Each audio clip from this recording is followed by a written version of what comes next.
शायद भारत के ऐसे कोहिनूर हैं जिन्होंने अपनी बॉलिंग के दमखम पर बड़े बड़े बल्लेबाजों को वापस पवेलियन लौटाया। उनसे आज बात करने जा रहे हैं, उनकी जुबानी उनकी कहानी।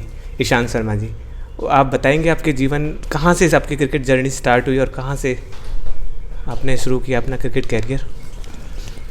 हाँ, जैसे कि हर कोई एक यंगस्टर होता है, वो सबसे पहले टेनिस बॉल क्रिकेट खेलता है, फिर उसके बाद में उसको कोई रिकग्नाइज करता है, फिर वो जाके ऊपर क्रिकेट खेलता है। तो वैसे ही मेरा स्टार्ट हुआ। मैं पहले टेनिस बॉल क्रिकेट खेलता था, फिर उसके बाद जाके मेरे को किसी ने बोला कि आप बॉलिंग अच्छी करते तो आप क्लब ज्वाइन करो। तब मैंने क्लब ज्वाइन किया। क्लब ज्वाइन करने के बाद में मैं लाइमलाइट में आया, मेरे को क्रिकेट खेलने का मौका मिला, प्रोफेशनल क्रिकेट। फिर मैंने स्पाइक्स पहने, तो वो सब चीज़ें जो होती है वैसा ही मैंने स्टार्ट किया था। तो अभी मैंने आपको फ्लैशबैक में लेके जाना चाहते हैं। आपने अंडर 2006 में आप अंडर 19 इंडिया के लिए पाकिस्तान का जो टूर रहा, उसकी जर्नी कैसी रही? वो एक जो टूर था उसकी कुछ आपकी मेहमान नवाजी किस तरीके की रही पाकिस्तान में? काफ़ी अच्छी थी। मेरे को भी याद है कि वो जो लोग थे वहाँ पे काफ़ी अच्छे थे, काफ़ी वेलकमिंग थे। उन्होंने काफ़ी अच्छे तरीके से हमारा ख्याल रखा। वहाँ पे एक लाहौर स्ट्रीट थी जहाँ पे कि खाना बहुत अच्छा मिलता है, तो उन्होंने हमको बताया कि कैसे आप यहाँ पे क्या क्या डिश ट्राई कर सकते हैं। फिर उसके बाद वहाँ पे सिक्योरिटी काफ़ी अच्छी थी हमारे साथ में। तो ओवरऑल काफ़ी अच्छा एक्सपीरियंस था, नया एक्सपीरियंस था। हर किसी को डर लगता है, बट जब हम वहाँ गए थे तो काफ़ी अच्छा एक्सपीरियंस और मज़ा आया था।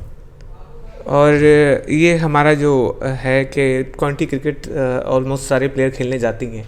वहाँ काउंटी क्रिकेट खेलने जाने के लिए क्या बेनिफिट्स और क्या क्या इफ़ेक्ट होते हैं? आप क्या प्रभाव, मतलब आप भी गए हैं वहाँ पे खेलने, तो वहाँ जाकर क्या मतलब बेनिफिट्स मिलते होंगे प्लेयर्स को? वहाँ पे जाकर सबसे ज़्यादा बेनिफिट ये है कि आपकी लाइन और लेंथ बहुत इंप्रूव हो जाती है, क्योंकि आप बहुत नंबर ऑफ ओवर्स बहुत ज़्यादा बॉलिंग करते हैं। आप प्रोफेशनल होते हैं तो आपको बॉलिंग भी करनी पड़ती है, बैटिंग भी करनी पड़ती है।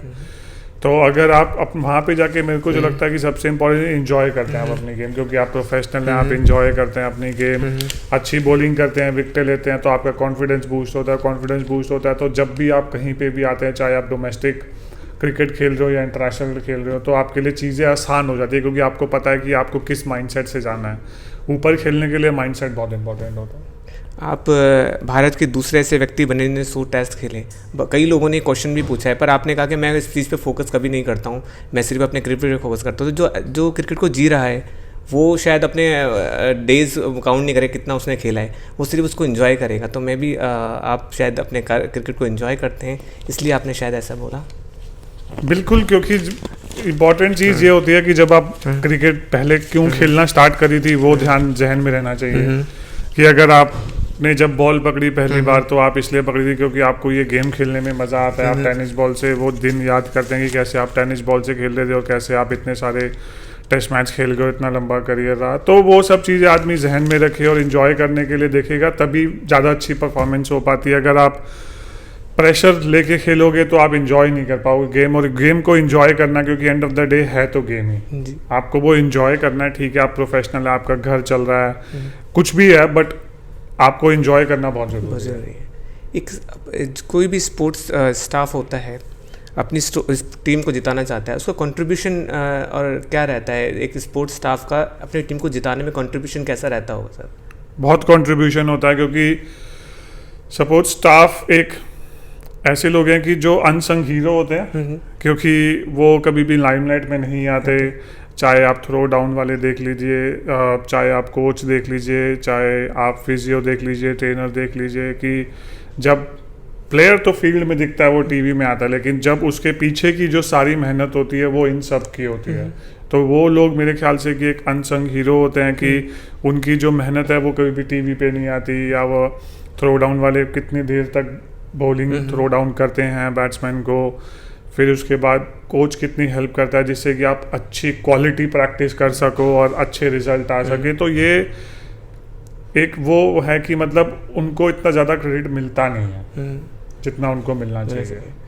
और आप टी लवर भी हैं, थे अभी तो कम कर दिया आपने, क्योंकि जब भी हम पालम ग्राउंड में, मुझे याद है जब आप होते तो आप बोलते थे मॉर्निंग में मांगूँ तो मुझे एक टी जरूर मिल जानी चाहिए। तो अभी तो आपने कम कर दी होगी टी?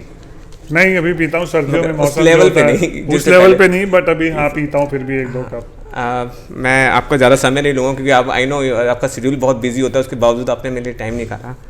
तो अभी हम ये अभी आपके घर में एक नई खुशी आई है, मेरे को पता लगा कि छोटा बेबी हुआ है आपके घर में, आपकी बेटी, तो उसकी खुशी को आप किन शब्दों में जाहिर करना चाहेंगे? उसकी खुशी आप शब्दों में जाहिर कर नहीं सकते, क्योंकि वो एक ऐसी चीज़ है कि आई कांट डिस्क्राइब वो चीज़ की, मतलब उस चीज़ को आप डिस्क्राइब नहीं कर सकते वर्ड में, क्योंकि यू फील ओवरवेल्म्ड कि मेरे घर में एक छोटा बच्चा आया है, उसको देख के खुशी होती है। जब आप वापस जाते हो आप थके होते हो, लेकिन उसको जब आप गोद में लेते हो तो आपकी सारी थकावट दूर हो जाती है। सुबह अगर आप स्टिफ भी उठ रहे हो, वो हंसती है तो आपकी सारी नींद गायब हो जाती है, थकावट गायब हो जाती है, स्टिफनेस गायब हो जाती है। तो वो एक ऐसी चीज़ है कि जो मतलब शब्दों में बयान नहीं कर सकते। एब्सोल्युटली। आप यंग प्लेयर्स को जो अभी खेल रहे हैं, चाहे वो बॉलिंग के लेवल पे कुछ भी, एज ए प्लेयर आप क्या एडवाइस करना चाहेंगे? उनमें क्या ऐसी क्वालिटीज़ होनी चाहिए जिससे डे बाय डे वो अपने अपने गेम को इम्प्रूव कर सके?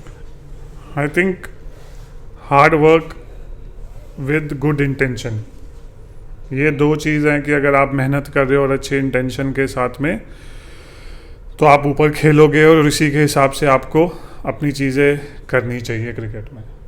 मेरे को भी आपके साथ 4-5 साल 2-3 साल मतलब स्पोर्ट्स स्टाफ 2018 में हाँ, तुमने हमारा बहुत ध्यान रखा था। मुझे मेरा सौभाग्य था कि वो आप लोगों के साथ मैं रह सका, इतना रिस्पेक्ट और इतना प्यार मिला मुझे, उसके लिए मैं लाइफ टाइम शब्दों में मैं भी नहीं तुमने ध्यान भी बहुत रखा था। Thank you very much.